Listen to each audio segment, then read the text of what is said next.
नमस्कार, मैं हूं आपके साथ कविता थपलियाल और आप देख रहे हैं कल की तैयारी। शुरुआत करेंगे शो की बाजार में आज हुए कारोबार के साथ, जहां पर हफ्ते के पहले दिन हमने बाजार में तेजी का रुझान देखा।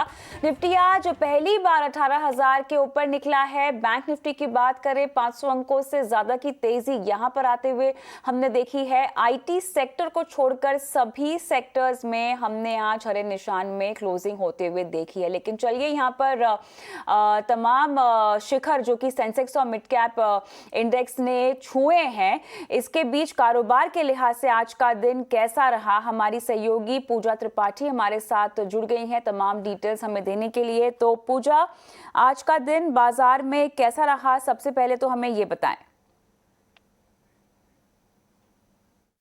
जी, बाजार आज रिकॉर्ड स्तर पर बंद हुए। निफ्टी, बैंक निफ्टी, सेंसेक्स तीनों में ही रिकॉर्ड क्लोजिंग आज देखने को मिली है। और निफ्टी में तो आज शानदार रैली दिखी। 18,000 के पार निफ्टी आज चला गया। 31 अगस्त 2021 के बाद केवल 41 दिन में 17,000 से 18,000 का सफर निफ्टी ने तय किया है। आज आईटी छोड़ सभी सेक्टरल इंडेक्स हरे निशान में ही थे। आईटी इंडेक्स में आज 3% की कमजोरी थी। टीसीएस के जो नतीजे आए हैं उसके बाद ये रिएक्शन दिखा और करीब 20 क्वार्टर बाद ऐसा रिएक्शन टीसीएस के नतीजों के आने के बाद दिखा है, जिसके बाद आईटी पैक में आज कमजोरी देखी गई है। अगर आज के निफ्टी गेनर्स की बात करें तो टॉप गेनर था आज टाटा मोटर्स, जिसमें करीब 9% तक की तेजी आज के सेशन में देखी गई। उसके बाद कोल इंडिया, मारुति सुजुकी और ग्रासिम, ये भी स्टॉक आज मजबूती के साथ बंद हुए। लूजिंग साइड पे आज कमजोर था आईटी पैक ही, और टॉप जो निफ्टी लूजर भी थे उसमें आईटी शेयरों का ही, आईटी दिग्गज का नाम ही शामिल है। इसमें TCS, Tech Mahindra, Infosys, HCL Tech, Wipro, सभी स्टॉक में आज लाल निशान के साथ क्लोजिंग देखने को मिली। इसके अलावा पावर शेयरों में भी आज तेजी थी। Tata power, Torrent power, power grid, IEX, ये कुछ ऐसे स्टॉक्स थे, यहाँ पर भी आज अच्छी तेजी देखने को मिली है। अब बात है वायदा बाजार में। वायदा बाजार में भी कुछ चुनिंदा पॉकेट्स थे जहाँ पर की शानदार एक्शन दिखा। जीएमआर इंफ्रा में आज 7.5% तक की तेजी दिखी। इसके बाद एलेंबिक फार्मा, जी एंटरटेनमेंट और एनएमडीसी के स्टॉक में भी आज अच्छा एक्शन देखने को मिला है। आज बैंक निफ्टी ने भी इस तेजी को काफी सपोर्ट किया है और इसमें दिग्गज शेयरों में भी तेजी थी, और इसी के साथ ही साथ जो छोटे मझौले बैंकिंग स्टॉक्स थे वहां पर भी आज अच्छा एक्शन देखने को मिला है। लेकिन लीड किया है एसबीआई ने, करीब 2% से ज्यादा की तेजी एसबीआई में देखने को मिली। इसके बाद Indian bank, Kotak Mahindra bank, HDFC, इन सभी दिग्गज बैंकों में आज शानदार तेजी देखी गई है। तो शुक्रिया पूजा इस पूरे मार्केट राउंड अप के लिए। लेकिन बड़ी खबरों के लिहाज से अगर हम देखें तो रिलायंस की सोलर क्षेत्र में 2 बड़ी डील्स हुई हैं। आरआईएल ने नॉर्वे की कंपनी आरईसी सोलर को खरीद लिया है और स्टर्लिंग एंड विल्सन में 40% हिस्सेदारी भी खरीदी है। इन दोनों सौदों के बारे में तमाम जानकारी देने के लिए हमारे सहयोगी डिम्पी कालरा हमारे साथ जुड़ गए हैं। डिम्पी, डील से जुड़ी इन्फॉर्मेशन क्या है आपके पास, बताएं। ग्रीन एनर्जी को लेकर रिलायंस इंडस्ट्रीज ने एक और अहम कदम उठा लिया। नवरात्रों के अंदर उनकी शॉपिंग लिस्ट और बढ़ गई है और खबर अब यह है कि उन्होंने आरईसी के अंदर, आरईसी जो कि एक सोलर बनाने वाली कंपनी है, नॉर्वे की कंपनी है, सोलर पैनल में काम करती है, उसमें इन्होंने हिस्सेदारी को खरीदा है। ये हिस्सेदारी ब्लू स्टार ग्रुप के पास थी। ये blue star group Chinese companies है जिसकी हिस्सेदारी को इन्होंने खरीदा है, जो कि पहले आरईसी के अंदर निवेशित थे। इसका फ़ायदा रिलायंस इंडस्ट्रीज़ को इस तरह से मिलने वाला है कि ये कंपनी के पास करीब करीब 600 पेटेंट्स हैं अलग अलग यूटिलिटीज़ के लेके, और जिसमें सोलर एनर्जी में ये विश्व की बड़ी कंपनीज में से एक है। तो रिलायंस को एक बड़ा चंक यहाँ पे करीब 5800 करोड़ रुपए के आसपास का मिला है। आप इसी का अंदाज़ा लगा सकते हैं कि करीब 5000 मेगावाट एनर्जी सोलर बेसिस पर ये इंडियन सब कॉन्टिनेंट के अंदर बनाते हैं। एक और चीज़, अफोर्डेबल सेगमेंट के पैनल बनाने की ये कंपनी है जो इनोवेशन काफ़ी करती है। तो रिलायंस इंडस्ट्रीज़ को बना बनाया एक सेगमेंट, इनोवेशन के साथ बनी हुई कंपनीज और अच्छी वैल्यूएशन मिलने पर ये एक बड़ी डील, एक बेहतर डील समझी जा सकती है। आप इसी का अंदाज़ा लगाइए कि इनोवेशन इस स्तर पर भी है कि जो रूफ टॉप पर पैनल लगाए जाते हैं उसकी जो मियाद है, उसकी जो वैलिडिटी है वो करीब 25 साल है। यानी कि रूफ टॉप पर जो सोलर पैनल लगेंगे वो 25 साल तक काम करते रहेंगे। एक और चीज़, इसी कंपनी का आरईसी का, जिसमें रिलायंस ने स्टेक खरीदा है, वो नॉर्थ अमेरिका, यूरोप, ऑस्ट्रेलिया और एशिया जैसे बड़े बाज़ारों में काम करती है। तो ग्लोबल प्रेजेंस सीधा एक ही झटके में रिलायंस इंडस्ट्रीज़ को मिलता हुआ दिखा। रिलायंस इंडस्ट्रीज़ ने अपना जो टारगेट रखा है ग्रीन एनर्जी के बेसिस पर, वो 2030 का रखा है कि करीब 100 गीगावाट वो एनर्जी प्रोड्यूस करने लग जाएंगे। और जो भारत सरकार का टारगेट है वो 450 गीगावाट का है। यानी कि जो भारत सरकार का टारगेट है उसको करीब करीब 1/3 टारगेट रिलायंस अपना भी मान के चलता है और इसी पे वो काम भी कर रहा है। न केवल शॉपिंग लिस्ट रिलायंस इंडस्ट्रीज की यहीं खत्म हुई, बल्कि उसने भारत की एक और कंपनी जो कि शापूंजी पॉलिंजी ग्रुप से जुड़ी हुई है, वो है Sterling and Wilson solars limited, इसके अंदर भी हिस्सेदारी को खरीदा है और ये हिस्सेदारी करीब 40% खरीदी गई है। 2845 करोड़ रुपया इसके लिए दिया जाएगा और इसका भी बड़ा बेनिफिट रिलायंस इंडस्ट्रीज को मिल सकता है, क्योंकि 24 से ज़्यादा देशों में इस कंपनी का कारोबार है जो कि ये शापूंजी ग्रुप से जुड़ी हुई है। और आगे चल के इन्होंने जो डील की है ये भी बड़ी इंटरेस्टिंग हुई है, क्योंकि जो भाव था स्टर्लिंग एंड विल्सन्स का वो क्लोजिंग बेसिस पर पिछले दिन वो था 434 का, जो डील हुई है 375 पे, यानी कि भाव से करीब करीब 50 रुपये कम। आज इसी चीज़ का बेनिफिट दोनों ने उठाया। रिलायंस इंडस्ट्रीज भी अच्छा चला और स्टर्लिंग एंड विल्सन्स का शेयर इसलिए अच्छा चला क्योंकि इसका जो डेट है वो करीब 20,000 करोड़ रुपए के आसपास का है। इस 2800 करोड़ रुपए में 1100 करोड़ रुपया कंपनी सीधा सीधा कैश देने वाली है रिलायंस, तो उसके डेट के अंदर कमी भी आएगी। इसलिए स्टर्लिंग एंड विल्सन्स और रिलायंस इंडस्ट्रीज दोनों को इसका बड़ा बेनिफिट हुआ। तो रिलायंस इंडस्ट्रीज ने एक ही दिन के अंदर 2 बड़ी डील करके पूरे मार्केट को चौंका दिया। शुक्रिया टिम्पी इस पूरी समझाइश के लिए। हम आगे बढ़ेंगे। एबी सनलाइफ एएमसी की लिस्टिंग के मौके पर आदित्य बिरला ग्रुप के चेयरमैन कुमार मंगलम बिरला ने कहा है कि डिजिटलाइजेशन से कई बड़े बदलाव हुए हैं, जिससे फाइनेंशियल सेक्टर में भारत दुनिया भर को टक्कर दे रहा है। आइए सुनते हैं उन्होंने और क्या कुछ कहा। India's economic growth is driven, I believe, by 3 Ds: demography, digitization, and disruptive innovation. In no other sector has this been felt more sharply than in financial services. Over the years, the deepening of the financial services sector has been aided by deregulation, digitization, technological sophistication, the ubiquity of the internet, and prudent regulatory policies. No wonder various parts of India's financial services, including capital markets, banking, mutual funds, insurance and pensions, are already at par with global standards. For example, our stock exchanges, again something that you know, are showing the way by moving towards T+1 clearing. Alongside app-based technology, digitally secure KYC processes and instant bank clearing have made the investor experience truly seamless. Indeed, in the past 12 months alone, 13 million new demat accounts have been added. These factoids reveal that India is now at an inflection point. With the financialization of savings, the financial services industry could intermediate a considerable part of the $500 billion of annual savings in our country. The mutual fund industry, therefore, I believe is all set to shape and to ride this wave, thus creating a massive opportunity for investors across the country. चलिए अब कल की तैयारी आपको करवाने का वक्त आ गया है और हमारे साथ हमारे मेहमान भी जुड़ गए हैं। मैं स्वागत करना चाहती हूँ सिक्योरिटीज़ की आस्था जैन का और साथ ही हमारे साथ जुड़ रहे हैं मिस्टर मंदार प्रिसिशन टेक्निकल से। आप दोनों का स्वागत है। और आस्था, आज तो रिकॉर्ड ऊंचाई पर हमने जाते हुए देखा बाजार को, अब कल के लिहाज से आप किस तरह की चाल देखती हैं? अहम ट्रिगर्स उससे पहले आपके रडार पर क्या क्या हैं? गुड इवनिंग दीपाली जी। बिल्कुल, जिस तरह से आज हमने एक रिकॉर्ड ऊंचाई यहाँ पे छुई है और उसके बाद थोड़ा सा हमने स्लाइटली प्रॉफिट बुकिंग देखते हुए नीचे की तरफ थोड़ा सा नीचे की तरफ हाई से क्लोज किया है। मेरे हिसाब से निफ्टी में अभी भी ये तेजी जारी रहेगी। जो यहाँ पे देखने वाले फैक्टर्स हैं, क्योंकि जो यूएस जॉब डेटा आए थे वो भी एक इम्पोर्टेंट ट्रिगर थे मार्केट के लिए। बॉन्ड यील्ड्स जिस तरह से बढ़ रही हैं वो काफी एक इम्पोर्टेंट ट्रिगर है। गोइंग फॉरवर्ड वहां पे भी पूरी नजर रहेगी, क्योंकि वो एक काफी ज्यादा यहाँ पे इक्विटी मार्केट्स को अफेक्ट करता है बॉन्ड यील्ड्स का बढ़ना। तो बॉन्ड यील्ड्स पे भी पूरी यहाँ पे नजर रहेगी आने वाले टाइम में। लेकिन फिर भी मुझे लगता है कि लिक्विडिटी का फ्लो जिस तरह से हाई है, मेरे हिसाब से अभी निफ्टी और हमें तेजी दिखा सकती है। हो सकता है आने वाले कुछ समय में 18,250 तक के भी स्तर हमें निफ्टी में गोइंग फॉरवर्ड देखने को मिले। तो राय यही रहेगी कि थोड़ा सा अगर डिप्स आते हैं तो वहां पे अक्यूमुलेट करें, खरीदारी करें। और हाल फिलहाल में मेरे हिसाब से 18,250 के स्तर आने वाले कुछ दिनों में देखने को हमें मिलेंगे। 18,250 के स्तर मंदार यहाँ पर देखने को मिल रहे हैं आस्था को। आप क्या कहेंगे? आपका एनालिसिस क्या कहता है?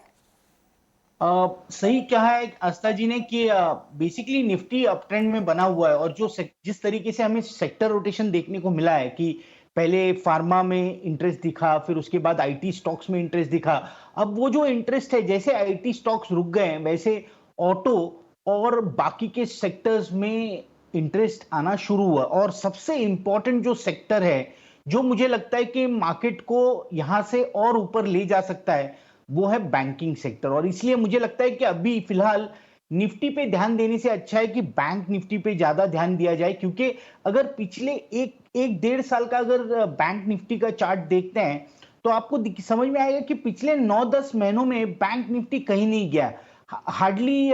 यानी फरवरी 21 में बैंक निफ्टी का जो स्तर था वो 37,200 के आसपास था, और आज अगर देखते हैं तो 38,200 के आसपास है, यानी सिर्फ 1000 पॉइंट ऊपर है अगर पिछले 10 महीनों का अगर लेवल देखते हैं तो मुझे लगता है बैंकिंग सेक्टर में ज्यादा इंटरेस्ट है। बैंक स्टॉक्स में अगर इंटरेस्ट हमें देखने को मिला, अगर SBI, HDFC, axis, ICICI, Kotak, ये स्टॉक्स अगर निकले तो निफ्टी मुझे लगता नहीं कि 17,500 या 18,500 या 19,000 तक रुक जाएगा। हमें निफ्टी में 20,000 की लेवल भी देखने को मिल सकती है। इसलिए मुझे लगता है कि अभी फिलहाल बैंक निफ्टी पे ध्यान देना जरूरी है, और बैंक निफ्टी में अगर इंटरेस्ट जनरेट होता है तो वो हमें निफ्टी में भी देखने को मिलेगा। आस्था, आपका टेक?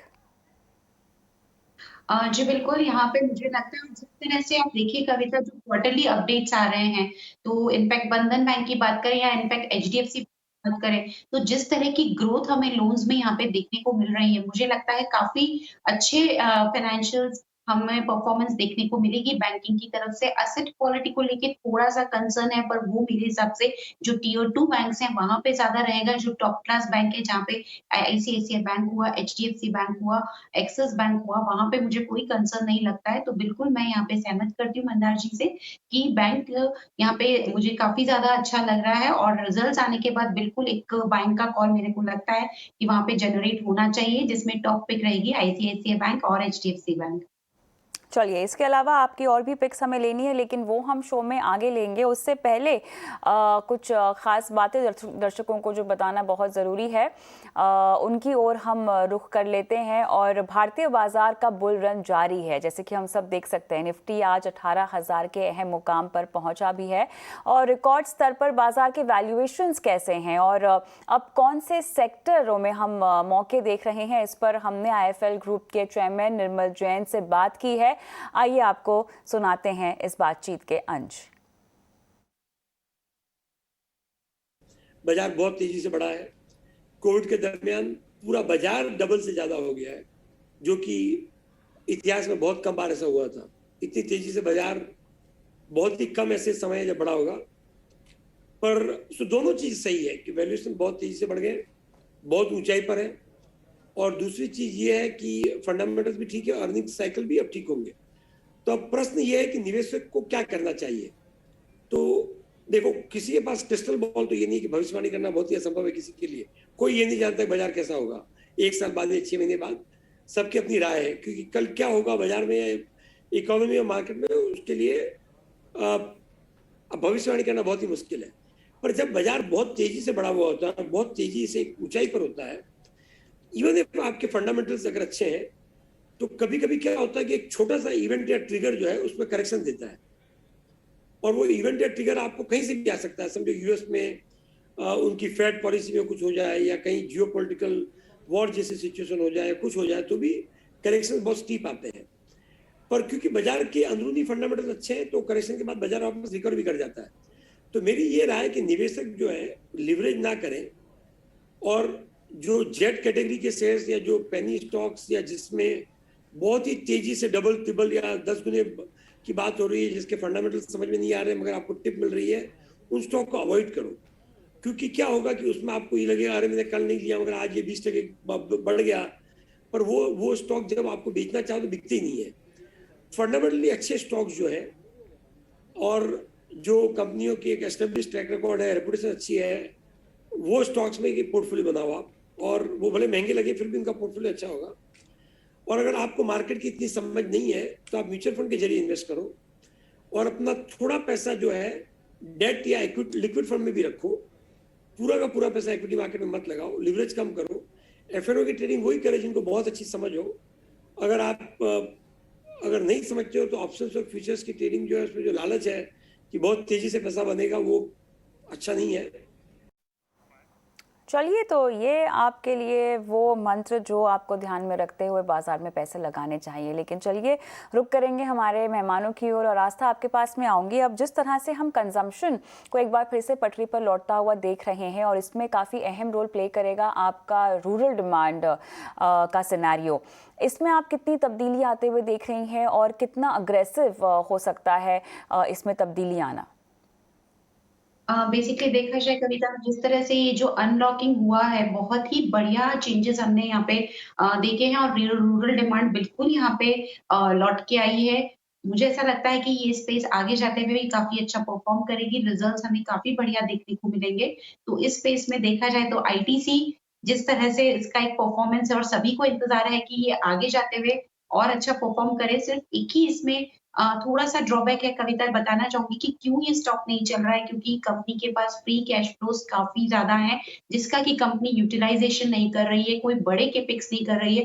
तो इन्वेस्टर वहाँ पे थोड़ा-सा जो ओपिनियन डिफर कर जाती है इन्वेस्टर्स के, इसीलिए वो स्टॉक में वो चाल नहीं आ पाई जो आनी चाहिए। बट अगर इस कंपनी ने यहाँ पे कैपेक्स किया और अपने कैश फ्लोज़ को यूटिलाइज़ करने का यहाँ पे कोई भी यहाँ पे एक प्रोग्राम बताया, तो मुझे लगता है इन्वेस्टर्स काफ़ी ज़्यादा इस चीज़ को लाइक करेंगे और गोइंग फॉरवर्ड ये स्टॉक और भी ज़्यादा तेज़ी दिखाएगी। तो कंजम्पशन स्पेस में मुझे लगता है आईटीसी यहाँ पे बिल्कुल परफ़ॉर्म करता हुआ नज़र आएगा, तो वहाँ पे ध्यान रखना चाहिए। 260 का इमीडिएट टारगेट आईटीसी को मैं अभी देना चाहूँगी। ऑलराइट, इमीडिएट टारगेट आईटीसी का। मंदार, आप क्या कहेंगे?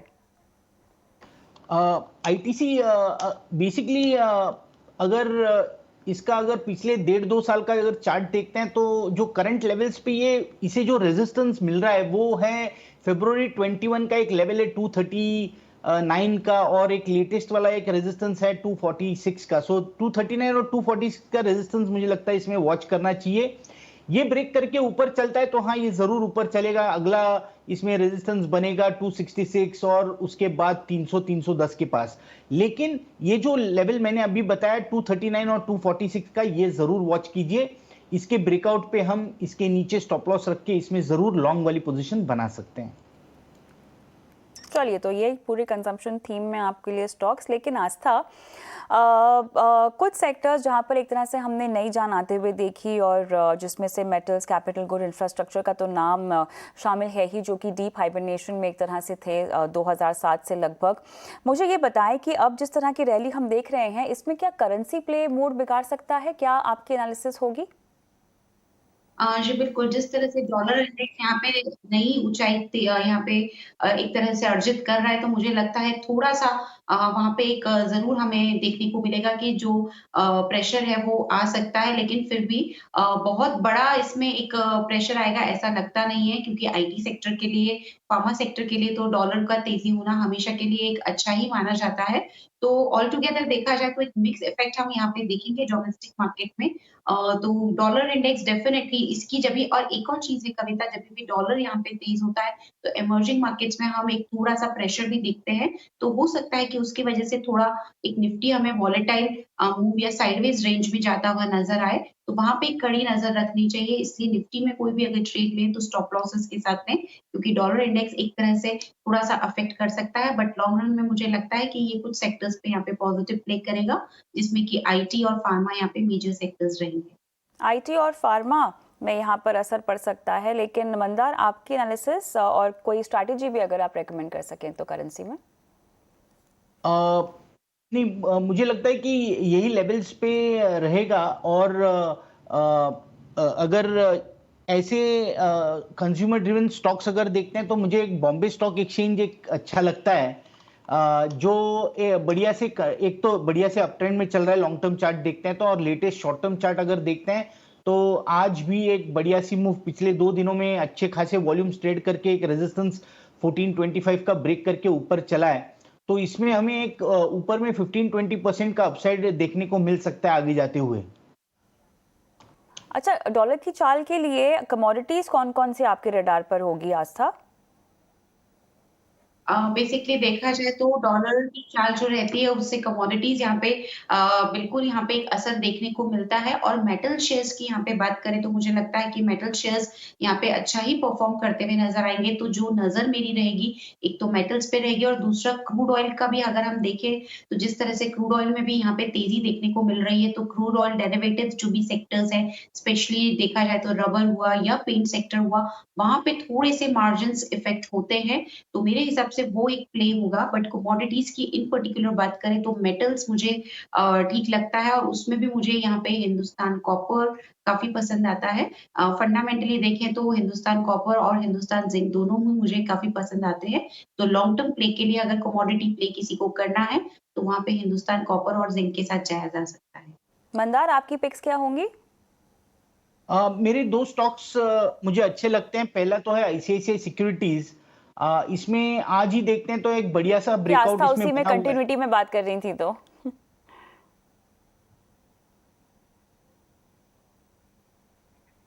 मंदार, मेटल सेक्टर में आपकी चॉइस जानना चाहती थी मैं। अच्छा, मेटल सेक्टर में मुझे नेशनल एल्यूमिनियम अच्छा लगता है जी। बाकी अगर मेटल्स देखते हैं तो ऑलरेडी भाग चुके हैं, लेकिन ये नेशनल एल्यूमिनियम एक स्टॉक है कि जो जिसपे ध्यान रख सकते हैं। ये करंट लेवल्स पे अच्छा खासा अंडर करंट दिखा रहा है, 96 97 के लेवल पे फिलहाल ट्रेड कर रहा है। और शॉर्ट टर्म अगर चार्ट देखते हैं तो इसमें कंटिन्यूअस अंडर करंट है। तो नीचे आने की, जब भी ये नीचे आ जाता है तब अंडर करंट आ जाता है और ये इसे ऊपर खींच लेता है। तो मुझे लगता है इसमें और अपसाइड हमें देखने को मिल सकती है। इसमें एक लॉन्ग वाला पोजीशन बना सकते हैं। स्टॉप लॉस रखना चाहिए 90 रुपीस का। और इसमें अपसाइड मुझे लगती है 120 से 125 तक की अपसाइड हमें देखने को मिल सकती है। ऑलराइट, चलिए, और अब वक्त हो गया है आज के सुपर शेयर्स जानने का, वो शेयर्स जो हमारे एनालिस्ट आपको आज रेकमेंड कर रहे हैं। तो आस्था, आपकी चॉइस कितनी ड्यूरेशन की होगी और कौन से स्टॉक्स की होगी? बेसिकली चॉइस की अगर बात करें तो मैं यहाँ पे दो डिफरेंट सेक्टर से यहाँ पे स्टॉक दे रही हूँ। सबसे पहले वोल्टास मुझे पसंद आ रहा है। वोल्टास की बात करें तो बढ़िया तेजी हमें इस काउंटर पे देखने को मिली है। मेरे हिसाब से जिस तरह से कंपनी का यहाँ पे लीडिंग मार्केट शेयर है अराउंड 2.7% और कंपनी यहाँ पे पूरा प्रयास कर रही है अच्छा वर्किंग कैपिटल मैनेजमेंट रखने का, तो वो काफी ज्यादा और भी यहाँ पे कंपनी के फाइनेंशियल्स को मजबूती प्रदान करेगा। तो वोल्टास को खरीदारी करने की मैं सलाह दूंगी 1290 के आसपास, क्योंकि 1301 के आसपास का शायद आज का क्लोज था। थोड़ा डिप आता है तो खरीदारी करनी चाहिए। 1200 का एक स्टॉप लॉस रखा जा सकता है। 1410 1420 तक के लेवल्स हमें इस काउंटर पे देखने को मिलेंगे पोजिशनल लेवल पे। दूसरी तरफ ई क्लर्क्स, ऑल्दो आईटी सेक्टर ने आज यहाँ पे अच्छा परफॉर्म नहीं किया, बट ई क्लर्क्स की अगर हम बात करें तो ये काउंटर भी मुझे काफी ज्यादा पसंद आता है। कंपनी यहाँ पे जिस तरह से उम्मीद कर रही है कि आगे जाते हुए यहाँ पे फाइनेंशियल परफॉर्मेंस काफी स्ट्रॉन्ग आएगी, डिविडेंड्स काफी स्ट्रॉन्ग हुए हैं, तो ई क्लर्क्स में भी मैं खरीदारी करने की सलाह दूंगी। तो ई क्लर्क्स में खरीदारी की जा सकती है 2300 के स्तर पर। स्टॉप लॉस यहाँ पे 2160 का मेंटेन रहेगा। टारगेट तकरीबन 2500 से 2505 का पोजिशनल लेवल पे रखा जा सकता है। मंदार, आपके सुपर शेयर्स पे कौन सी चॉइस होगी आज? दो स्टॉक्स है कविता जी। पहला तो है आईसीआईसीआई सिक्योरिटीज।